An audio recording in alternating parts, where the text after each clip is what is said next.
ఇవాళ ఇంత గొప్పగా మాట్లాడుతున్న టీఆర్ఎస్ నాయకులు ఆనాడు కేసీఆర్ గారు అన్న మాటలకు జవాబు చెప్పాలి. ఫస్ట్ రాయలసీమని రతనాల సీమ చేస్తాన్నది తెలంగాణ ముఖ్యమంత్రి కేసీఆర్ కాదా?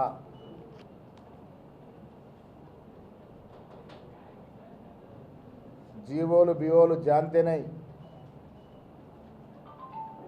ఆంధ్ర ప్రజల హక్కులన్నీ కాపాడుతాను అన్నది కేసీఆర్ కాదా?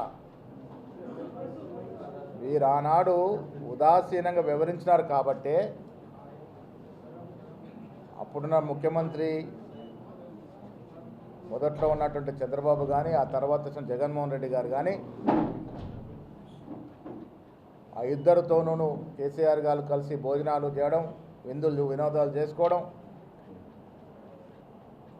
వీరి యొక్క ఉదాసీనత వల్లనే అక్కడ జీవోలు ఇవ్వడం జరిగింది. కాంగ్రెస్ ప్రభుత్వం వచ్చిన తర్వాత రేవంత్ రెడ్డి గారి నేతృత్వంతో ఉత్తమ్ కుమార్ రెడ్డి గారు ఇరిగేషన్ మంత్రిగా మొదటిసారి ఢిల్లీకి వెళ్ళి కంప్లైంట్ చేసినట్టు సందర్భం. బనకచర్ల ముందుకు పోకుండా ఆగాలని కంప్లైంట్ ఇచ్చింది 2023లో వచ్చినటువంటి కాంగ్రెస్ ప్రభుత్వం.